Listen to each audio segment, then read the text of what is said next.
so damaging to this woman that it could only be one. For the inconvenience. But the fact that they even have to bring up other outside information with Ezekiel, like, I don't care what he does in his free time. That's the thing. If they're going to suspend him for conduct detrimental to the team, for driving 155, for pulling that woman's shirt down, or furthermore, he pulled the woman's shirt down in Mardi Gras. Furthermore, the woman came out later on and said that she slept with him that night. So clearly she didn't care. He's doing 155. Okay, that's not the worst thing we've seen an NFL player do in a car. Not even a cowboy in a car. Okay, somebody killed someone in an accident driving drunk. Okay, that was a cowboy like 2-3 years back. Killed a teammate. I remember. Oh, this. Josh Brent and all that. Fine. Yeah. So not the worst thing a cowboy's done in a car. And what was the other issue that he was? The marijuana dispensary? Was that what No, it wasn't. It wasn't the marijuana dispensary. It was a fight with a DJ at a club. That witnesses are also the saying altercation. That. No witnesses are coming forward. Further, the bouncers were the one that were like, "Yeah, we jacked that guy up. It wasn't Ezekiel. The guy got too rowdy. We had to jack him up and drug him out." Nobody's gonna question a bouncer. People are drunk inside the club. Sometimes you need to get messed up and dragged outside. Exactly. I've been removed from a club before. It's happened. Sometimes you just say the wrong thing. I didn't get into a fight, but it happened. So now you're going by hearsay of a bunch of drunk people who are in a club. Right, and so what does that have to do with the situation that the NFL is evaluating? What, it doesn't look good for the image or the shield? Right. Really? Well, I'm sorry. Right, because you got this long list of things. That list. A hit and run, and he's still playing. Randy Moss is in the Hall of Fame, and he hit someone with a truck. Okay. No, that was Dante Stallworth.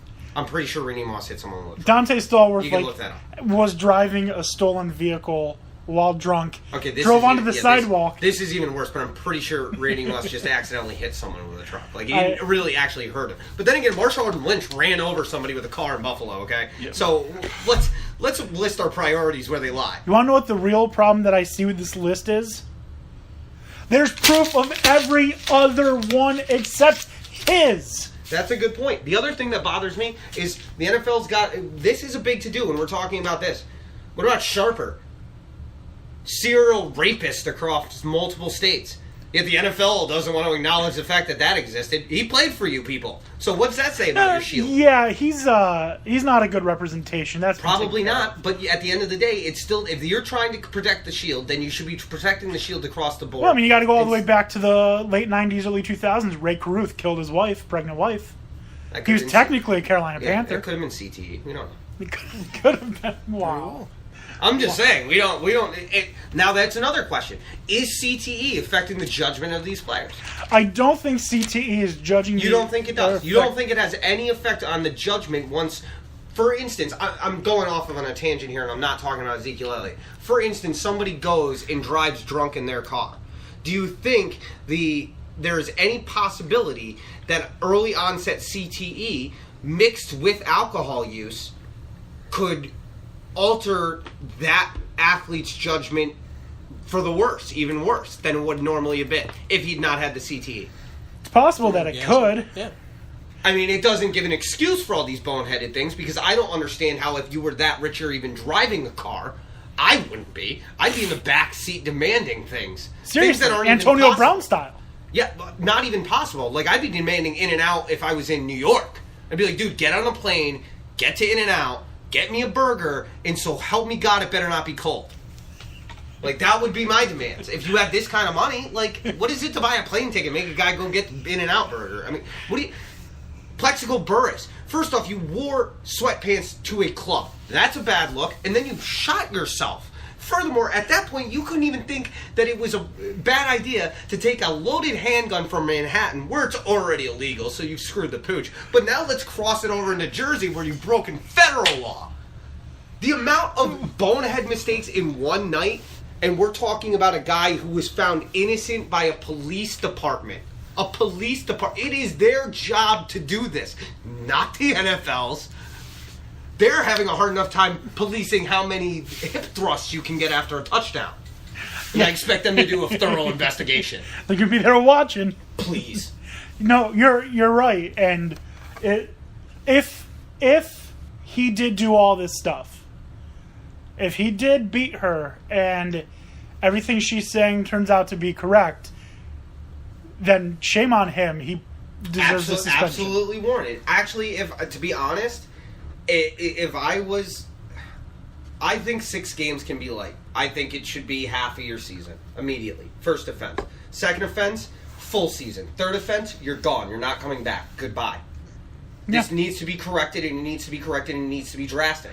But that being said, you have to be able to prove these situations because I want to make it very clear. I'm not advocating domestic violence, and I do not appreciate it in any way, shape, or form, nor should it be accepted. Or any type of violence. Any type of violence. Even what happened with what we were talking about in recent current events. No violence is acceptable, and you cannot respond with anything in violence.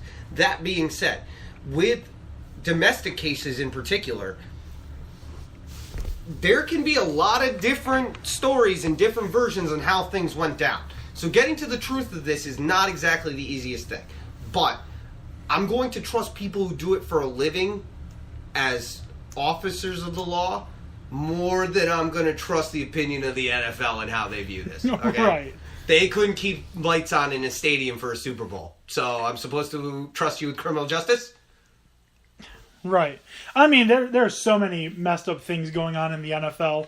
Depending on what side you're on, how could you let a scum like Colin Kaepernick still be in the NFL? Versus, how are you allowing... not getting employed? Yeah, how are you allowing your owners to blackball him like that? Yeah, for taking a stand for doing something that it's a right of his to do. There's nothing saying that you need to stand for the national anthem. If it was demanded, they wouldn't say please before the PA announcement. Right. And then, if you would please all rise and remove your baseball caps for the singing of the national anthem. There's nothing saying you have to do it. We don't live in Marxist Russia. It is your choice. You should not... I could see certain people getting offended, especially military people who have fought for the rights that are here. But in the same sense, you have to take a step back and say that one of the things that you fought for was his right to actually do that. Oh, yeah, absolutely. So you can't look at one argument from one side of it and say that it's for sure. And now Michael Bennett is saying that he's going to sit all year. The Bennett twins are oddballs to begin with. To which I want to say, I hope the Seattle Seahawks cut him for refusing to stand for the national anthem. And then the Cowboys sign him.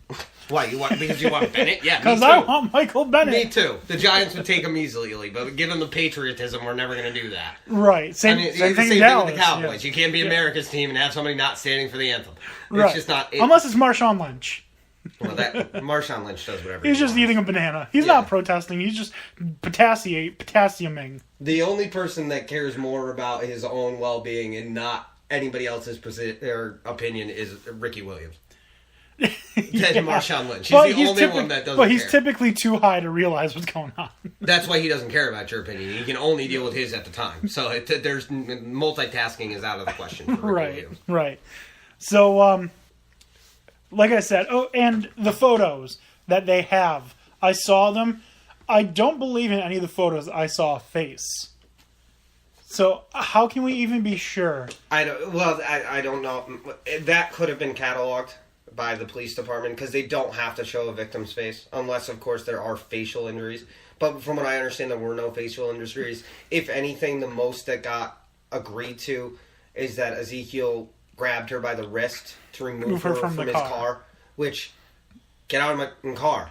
I don't know what to tell you. Get out. Do you want me to call the cops and have them forcefully remove you? That's what his option would have been, but I can either remove you from the car or use my freak strength to flip the car.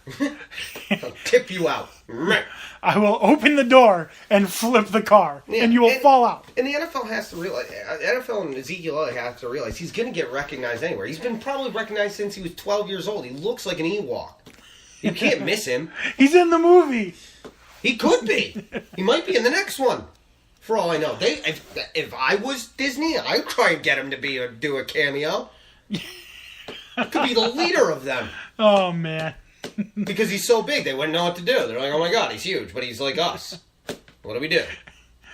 But, so, do you see his suspension getting reduced? Yes. Oh, absolutely. I don't think there's any way it doesn't get reduced. I've never seen evidence be more in the NFL player's favor in certain situations than this. Tom Brady had more damaging evidence over Deflategate than he did. Well, he broke his cell phone. You don't break your cell phone if you're innocent. I don't Right. care what pictures you have on there. Everything can be deleted and put it to factory reset if you had to. But Plus- you only break your phone if you've done something wrong. Plus, like, what photos could he have on there? Like, nothing. Ones nothing I that, want of Giselle. nothing that A, hasn't already been seen, or B, would be embarrassing. Yeah, true, but even that situation, they're not looking into the photos. The photos or any of personal files on there are irrelevant other than your email and your phone conversations of who you were talking to. And Right. what you were talking about pertaining to football. Everything else is not relevant. But for that to be so much evidence against Tom Brady, and there to be so much evidence in favor of Ezekiel Elliott, for it not to be reduced to at least what Brady got for cheating on the game, degrading the quality of play that we're talking about and the standard you're trying to uphold. I mean, in all is fairness, ridiculous. that game, the Colts degraded the quality of the game. Sure. Yeah, But they how were long was awful. he getting away with this beforehand? Do For we know like- that? No, Exactly. How many of those games could have been different? we don't know. That's right. Exactly. We'll never know because he broke his cell phone like a turd. This is why you just got to get burner phones. This is why you don't go to Michigan. Why? Because you have to destroy evidence. And when you go to Iowa State, you have evidence in your favor. Except for if you sell your pants, because apparently that will get you an NCAA fine somehow. Right. Well, so was it week 4? The Bills did a great job. Yeah, the Bills Brady did a on the great sideline. job of keeping Tom Brady on the sidelines. I'm pretty sure that 4-game suspension did it. Yeah, that was They just made That was a sense. bright spot. All right, so we're going to put this to rest For now. for now. I'm sure we'll address it again as new circumstance comes out. Right. So before we get into our SEC talk, we do have our Lonzo Ball 2017-2018 NBA MVP watch update. Now, to be an MVP, you have to be globally recognized. And where is the best recognition from? That would be Saturday Night Live. Saturday Night Live is doing this Thursday show of just weekend update every Thursday for the summer. Okay. And Kenan Thompson, the most senior member of Saturday Night Live, also that makes me feel old. Yeah. also like the only African American male on Well, Saturday that's Night because Live. what's his name? Farrell left. Farrell yeah. just recently left. Yeah. Well, actually, no. There's Michael Che who does the weekend update. I'm an idiot. Oh yeah, Chase hilarious. So funny. Anyways, Kenan Thompson appeared as LeVar Ball on Weekend Update this That last sounds Thursday hilarious. night, and he promoted the number one selling shoe of all time, the ZO2s. Oh, No. Lonzo Ball's shoes have been featured on Saturday Night Live. well, there's your recognition for you. Good, that'll get you an MVP. That's exactly how he's going to get the MVP. He's going to get the recognition. He's going to build the Product. star brand. Product placement. Product Hello. placement.